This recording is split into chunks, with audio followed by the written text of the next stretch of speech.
السلام علیکم دوستو، اگر آپ چینل پر نئے ہیں تو چینل کو سبسکرائب کر دیں اور ویڈیو کو بھی لائک کر دیں۔ تو چلتے ہیں آج کی ویڈیو کی طرف۔ غربت والی محبت۔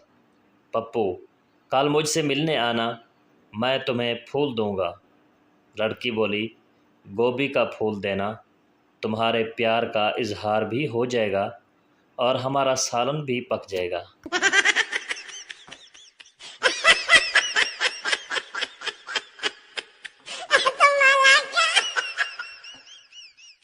ایک سردار کے ہاں جڑواں بچے پیدا ہوئے تو وہ پوری رات سو نہ سکا۔ کیونکہ وہ ساری رات یہی سوچتا رہا کہ ایک بچے کا باپ تو میں ہوں، دوسرے کا کون ہوگا۔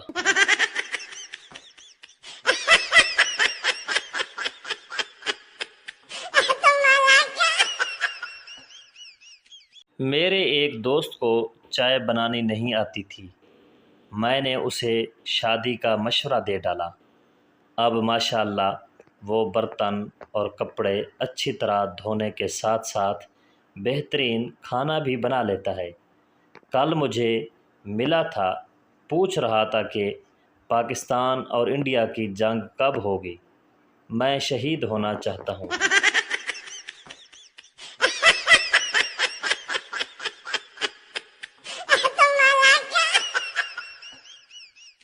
3 مہینے سے ایک شخص مجھے یہ کہہ کر پیسے لیتا رہا کہ اس کی بیوی ہسپتال میں ہے۔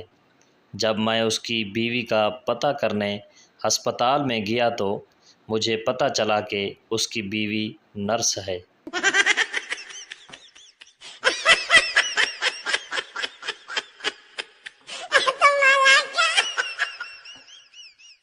ایک پٹھان شراب پی رہا تھا اور اچانک رونے لگ گیا۔ دوسرے پٹھان نے پوچھا کہ کیا ہوا؟ تو پہلا پٹھان بولا، میں ایک لڑکی کے ساتھ پیار کرتا تھا، اس نے میرے ساتھ بے وفائی کی۔ اب میں اسے بھولنا چاہتا ہوں لیکن مجھے اس کا نام یاد نہیں آ رہا۔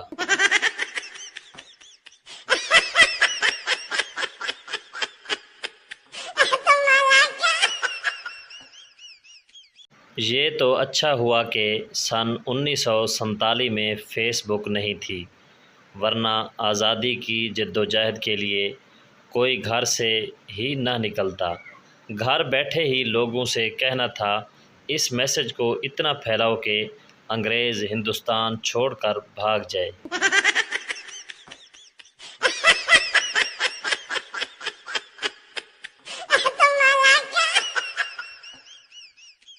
ایک ارائیں کی مرغی مر گئی، وہ بہت رویا۔ زیادہ رونے پر دوست نے کہا، یار میرا بھی ابا مر گیا سی، میں تے انا نہیں رویا سی۔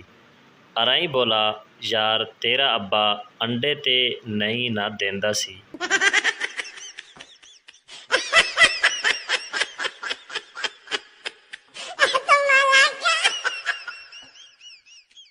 ایک شخص اپنے بیٹے کو پیر کے پاس لے گیا اور اس سے کہا، میرا بیٹا چور ہے، چوری سے چھٹکارا پانے کے لیے ایک تعویذ چاہیے۔ پیر نے تعویذ دے دیا، انشاءاللہ اب کوئی چوری نہیں کرے گا۔ باپ اور بیٹا گھر واپس جا رہے تھے۔ بیٹا بہت آہستہ آہستہ چل رہا تھا۔ والد بہت خوش ہوا۔ والد نے بیٹے سے پوچھا، جسم میں کچھ بہتری محسوس ہو رہی ہے؟ بیٹا بولا، پیر صاحب کے جوتے بہت تنگ ہیں۔